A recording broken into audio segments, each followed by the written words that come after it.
ये महाराज अम्बरीश एकादशी का व्रत करते हैं। सुन लीजिए, आज एकादशी है और आज की एकादशी कई वर्षों में एक बार आती है। आज जैसी एकादशी, निर्जला एकादशी के बारे में तो आप सब जानते हैं। निर्जला एकादशी की कथा सुन लीजिए एक बार। एक बार भीम से भगवान कृष्ण ने कहा, भैया भीम, 8 वर्ष से लेकर के और 80 वर्ष तक के हर मनुष्य को एकादशी का व्रत करना चाहिए। शास्त्र में लिखा है 8 वर्ष से लेकर के 80 वर्ष तक के हर इंसान को एकादशी का व्रत करना चाहिए। एकादशी वाले दिन अन्न नहीं खाना चाहिए, पहली बात। दूसरी बात, जो एकादशी का व्रत करते हैं उन्हें एकादशी से एक दिन पहले चावल बिल्कुल भी नहीं खाना चाहिए। ध्यान से सुनना, आप में भी बहुत लोग एकादशी व्रत होंगे आज, और ये एकादशी तो ऐसी है कि इसको तो जो लोग नहीं रहते वो भी रह लेते हैं। इतनी बढ़िया बड़ी एकादशी है। जो व्रत रखते हैं उनको एक दिन पहले चावल बिल्कुल भी नहीं खाना चाहिए, और चाहे व्रत हो चाहे व्रत नहीं हो, एकादशी वाले दिन तो चावल किसी को भी नहीं खाना चाहिए। क्योंकि शास्त्र कहते हैं एकादशी वाले दिन एक चावल खाने से एक कीड़ा खाने का पाप लगता है। इसलिए एकादशी वाले दिन चावल भूलकर भी नहीं खाना चाहिए।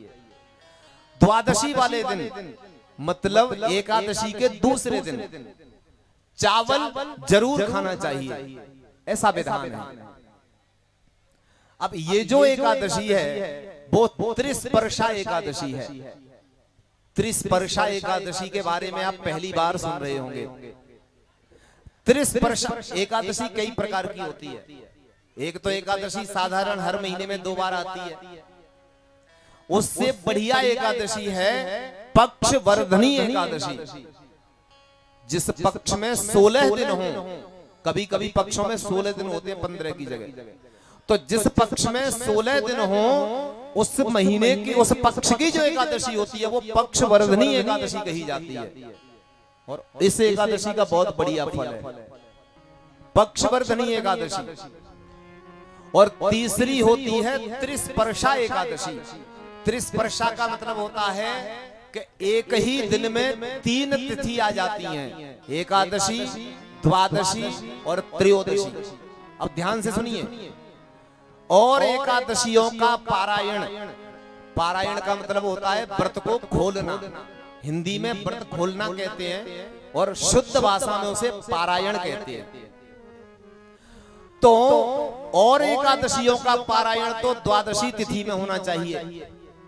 द्वादशी में मानी द्वादश में। और ये त्रिस्पर्शा एकादशी ऐसी है जिसका पारायण त्रयोदशी तिथि में होता है। ये विशेष एकादशी है। तो भीम से भगवान बोले, भैया भीम, अब एकादशी व्रत तो सबको करना चाहिए, तुम भी कर लिया करो। तो भीम ने कहा, प्रभु मेरे उदर में ब्रकोदर नाम की अग्नि है, तो वो जो है मेरे, मैं जो भी खाता हूं तुरंत भस्म कर देती है। मुझे बड़ी भूख लगती है। कोई ऐसा व्रत बता दो जो पूरी साल का फल एक ही व्रत में मिल जाए। अब आप में से भी बहुत लोग ऐसे होंगे जो सोचते होंगे कि एक ही बेर में सिक्को मिल जाए तो बढ़िया है, और बार बार भूखे रहो, हम पे तो रहो ना जाता, काम करवे बारे आदमी है। अब बात भी हकीकत है। अब खेत में किसान किसनी का काम करेंगे और उधर एकादशी आ गई, तो आप खेत में लाम नहीं करें कि एकादशी ये देखें। खेत में नहीं गए तो वह गैया तो इतनी ऐसो वो कर देंगी एकादशी दोनों भाई। कुल मिलाकर के एकादशी भीम से कहा भगवान ने, बोले कि एक काम करो तो फिर तुम ज्येष्ठ महीने की शुक्ल पक्ष की जो एकादशी है, जिसको निर्जला एकादशी कहते हैं, उस दिन तुम 24 घंटे बिना जल पिए बिना कुछ खाए व्रत रखो तो तुम्हें पूरे वर्ष की एकादशी का फल मिल जाएगा। अब इसका विधान थोड़ा सुन लीजिए आप। आज निर्जला एकादशी है, बहुत से लोग निर्जल व्रत रख रहे होंगे जो जल नहीं पिएंगे। अपने यहाँ कुछ विकृतियां चल रही हैं, मैं आपको बताऊं। अब विकृति क्या है? विकृति ये है कि निर्जला एकादशी का विधान है कि जल 24 घंटे बाद पीना चाहिए, लेकिन हम क्या करते हैं, जैसे ही सूर्य अस्त हुआ हमने बढ़िया आम का जूस बनाया और बच्चों को पिला दिया, भांजों को पिला दिया, भांजी को पिला दिया और एक बाल्टी भर के खुद पी गए शाम को। काय को निर्जला व्रत रखो साहब। अच्छा, दूसरी बात, मैंने बहुत सारी माताएं देखी हैं, वो मुंह से पानी नहीं पिएंगी, लेकिन एकादशी निर्जला एकादशी व्रत होगा तो इतनी मोटी तौलिया लेके भाई गीली करके सिर पे रख लेंगी। आप में से भी कोई करता है ऐसे? मोटी मोटी तौलिया गीली करी बाल्टी में और सिर पे रख ली। पूछा जे काय को रखी है? अरे बोले तुम्हें पता नहीं आज निर्जला एकादशी है।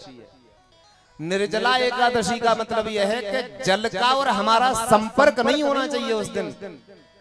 अरे चाहे तो ऊपर से जाए, चाहे मुंह में से जाए, चाहे कान में से जाए, चाहे नाक में से जाए, पानी तो अंदर जा रहा है ना। निर्जला का भगवान को गुमराह मत करो। निर्जला का मतलब निर्जला ही रहो। नहीं रह सकते तब की बात अलग है। आपत्ति काले मर्यादा नास्ति। कोई आपत्ति है, कोई ज्यादा कष्ट है तो कोई बात नहीं, लेकिन विधान ये है कि आज एकादशी है, आज सुबह सूर्योदय से पहले हम जल पिए, 4 बजे, 4:30 बजे, 5 बजे तक, और फिर कल सुबह लगभग 3:15 बजे प्रदोष लगेगा। कल सुबह रात में 3:15 बजे से लेकर के प्रदोष लगेगा, प्रारंभ होगा। तो फिर प्रदोष में हम 3:30 या 4 बजे स्नान करके और अपने कोई पूज्य हो, कोई ब्राह्मण हो, भांजा हो, कोई छोटी बच्ची हो, उनको जल पिला करके तब स्वयं जलपान करें, भगवान का पूजन करके। कई ऐसे होते हैं कि 3 बजे की पानी पीवे की कह रही है तो जगेंगे, आंख मीड़ रहे हैं, भरो लोटा और पी गए। ये कोई व्रत है? अरे व्रत रखो तो ढंग से रखो जिससे उसका बढ़िया प्रतिफल मिले। बढ़िया, जब हम कोई व्रत कर रहे हैं, मैं आपको बताऊं, प्रदोष का व्रत जो होता है वो संतान के लिए होता है। जिन घरों में बच्चे बिगड़ रहे हैं, जिन घरों में बच्चे बात नहीं मानते, जिन घरों में ऐसा लग रहा है कि बच्चे हमारे हाथों से निकले जा रहे हैं, हम उन्हें रोक नहीं पा रहे, हम उन्हें समझा नहीं पा रहे, हम उन्हें कुछ बता नहीं पा रहे, ऐसी माताओं को और भाइयों को प्रदोष व्रत करना चाहिए। त्रयोदशी जो होती है, भगवान शंकर की पूजा की जाती है और भगवान शंकर की पूजा सायंकाल में की जाती है, शाम को। प्रदोष व्रत करिए आप और भगवान शंकर से प्रार्थना करिए, मेरे बेटे को आप सुधार दीजिए, मेरे बेटे को बढ़िया बना दीजिए। फिर 1 वर्ष बाद आप हमसे मिलना और बताना क्या फल मिला आपको। प्रदोष व्रत बढ़िया व्रत है। व्रत रखो तो पहले जानकारी कर लो कैसे व्रत का विधान क्या है, तब व्रत करो। अपने मन से नहीं, जब मन करे तभी एकादशी शुरू कर दें। एकादशी शुरू करनी चाहिए अगहन के महीने से। जब हम एकादशी का व्रत शुरू करना चाहें, पहली बार जब व्रत रखें तो अगहन के महीने से शुरुआत करें हम। अगहन के महीने में उत्पन्ना एकादशी आती है, जिस दिन एकादशी का जन्म हुआ था। तो निर्जला एकादशी को 24 घंटे बिना जल बिना कुछ खाए पिए रहेंगे तो पूरे वर्ष की एकादशियों का हमें फल प्राप्त होगा। अम्बरीश महाराज एकादशी का व्रत करते हैं। अब एकादशी के व्रत में द्वादशी तिथि में ही पारायण हो जाना चाहिए। एक बात और सुन लो, गृहस्थों को वो एकादशी रहनी चाहिए जिस एकादशी के साथ में द्वादशी तिथि हो। दशमी जिस एकादशी के साथ में हो वो व्रत गृहस्थों को नहीं रहना चाहिए। जिस एकादशी के साथ में द्वादशी हो वो व्रत गृहस्थों को करना चाहिए। आप समझ रहे होंगे, समझ पा रहे हैं क्या नहीं? बताओ, नहीं समझे हो तो और थोड़ी समझाने की कोशिश करें। एकादशी के दूसरे दिन द्वादशी हो, एकादशी नहीं हो, जो हम व्रत करें उसमें, ठीक है। अब श्री अम्बरीश जी महाराज एकादशी व्रत करते हैं और पारायण करना चाहते हैं। पारायण में हमें क्या करना चाहिए? गंगा जल, तुलसी दल और चावल ये लेकर के पहले ये पाओ, उसके बाद किसी ब्राह्मण को किसी मंदिर में जाके पूजा करके कोई भोग लगा करके तब भोजन करें, ये विधान है। अब अम्बरीश महाराज एकादशी व्रत कर रहे हैं, पारायण करना चाहते हैं, इतने में दुर्वासा जी आ गए। दुर्वासा जी से कहा, गुरुजी भोजन कर लीजिए। दुर्वासा जी बोले पहले पूजा पाठ करे आए फिर भोजन करेंगे। अब दुर्वासा जी चले गए, इधर द्वादशी निकली जा रही है और त्रयोदशी शुरू हो गई तो व्रत का फिर कोई मतलब नहीं रहता। त्रिस्पर्शा एकादशी में ही त्रयोदशी में पारायण करते हैं। कल के पारायण का समय जो है वो लगभग सुबह 5 बजे से लगभग 8:15 बजे तक है। इतने समय में हमको पारायण कर लेना चाहिए। अब त्रयोदशी निकली जा रही है, ब्राह्मणों से पूछा गुरुजी हम क्या करें, तो बताया बोले जल, तुलसी दल और चावल ले लो, तुम्हारा पारायण भी हो जाएगा और ब्राह्मण को तुमने न्योता दिया है तो वो भी खंडित नहीं होगा। अब अम्बरीश महाराज लेना चाहते हैं, इतने में दुर्वासा जी आ गए और बड़ा क्रोध आया। उन्हें कहा, ए अम्बरीश, तुझे पता नहीं है तूने दुर्वासा जैसे संत को निमंत्रण दे रखा है और मुझसे पहले भोजन कर रहा है, तू अभी रुक जा। जड़ा उठारी सिर से जमीन पे पट गई तो कृत्या पैदा हो गई। ऐसी कृत्या पैदा हुई, अम्बरीश को मारने के लिए दौड़ी, इतने में सुदर्शन चक्र प्रकट हो गए। पहले तो कृत्या को समाप्त किया और फिर दुर्वासा जी के लग गए, पीछे लगे, दौड़ने लगे दुर्वासा जी। कैलाश पर्वत पे पहुंचे, महादेव मैं आपके अंश से मेरा जन्म हुआ है, आप मेरी रक्षा करो। महादेव ने पूछा क्या बात हो गई, पूरी बात बताई। कहा जाओ यहाँ से, हम नहीं तुम्हारी रक्षा कर सकते। ब्रह्मा जी के पास गए, ब्रह्मदेव मुझे बचाइए। बात पूछी, बात बताई। बोले जिनके भक्त का अपराध करके आओ वहीं जाओ, यहाँ कोई जगह नहीं है। भगवान नारायण के बैकुंठ धाम में पहुंचे दुर्वासा जी, वहां पहुंचे, भगवान के चरणों में गिर गए। त्राहिमाम त्राहिमाम पाहिमाम पाहिमाम, बचाइए प्रभु। भगवान बोले क्या बात होगी दुर्वासा जी, पूरी बात बताई। तो भगवान ने भी कह दिया, दुर्वासा जी मैं भी तुम्हारी सुरक्षा नहीं कर सकता। क्यों?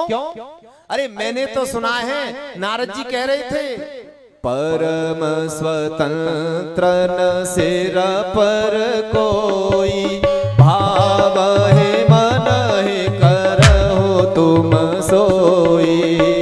परम स्वतंत्र न सिर पर कोई, भाव है मन है करो तुम सोई। परम स्वतंत्र न सिर पर कोई, भाव है मन है करो तुम सोई। सिर पर कोई, भाव है मन है करो प्रभु सोई। मैंने तो सुना है कि आप स्वतंत्र हैं, आपके ऊपर कोई नहीं है। भगवान कहते हैं मैं भी स्वतंत्र नहीं हूं। अहं भक्त पराधीनो यह स्वतंत्र इव द्विज, साधुभिर्गृस्त हृदयो भक्तैरुभक्त जन प्रिय। दुर्वासा जी मैं भी अपने भक्तों के अधीन हूं, मैं स्वतंत्र नहीं हूं। तो दुर्वासा जी कहते हैं कि इसका मतलब हम ये सोचें कि हम तुम्हारी शरण में आए तो शरणागति व्यर्थ हो जाएगी। लोग कहते हैं कि जब कोई सहारा नहीं होता तो भगवान सहारा होते हैं, और आज मैं आपके चरणों में आया हूं तो मैं मेरे को सुरक्षा नहीं मिलेगी। भगवान बोले हम उपाय बता सकते हैं तुम्हें, उपाय बता देंगे। क्या उपाय है प्रभु? तो चले जाओ, तुम जिसका अपराध करके आए हो उसी से क्षमा प्रार्थना करो, यदि वो क्षमा कर देगा तो तुम्हारा कोई कुछ नहीं कर पाएगा। चलते हैं दुर्वासा जी, दौड़ते दौड़ते गए और जाकर के अम्बरीश के चरणों में गिरना ही चाहते हैं। अम्बरीश जी ने उठा लिया। गुरुजी क्या करते हैं? उल्टी गंगा बहा रहे हैं। हमारे पूर्वजों ने आपके चरणों की रज अपने शीश पर धारण की है और आप हमें प्रणाम करेंगे? नहीं, आप अब भोजन करिए जल्दी, जिससे हम भी भोजन करें। दुर्वासा जी कहते हैं अम्बरीश तुमने भोजन नहीं किया अभी तक? अम्बरीश जी कहते हैं गुरुजी आपको निमंत्रण दे करके हम कैसे पहले भोजन कर सकते हैं? शास्त्रकार कहते हैं कि दुर्वासा जी अम्बरीश के पास से कैलाश गए, ब्रह्मलोक गए, बैकुंठ गए, लौट के आए, इतनी देर में 1 वर्ष का समय हो गया था। और 1 वर्ष बाद जब दुर्वासा जी आए तो अम्बरीश महाराज हाथ में जल, तुलसी दल और चावल लेकर के बैठे खड़े हुए। ऐसे हुए महाराज अम्बरीश।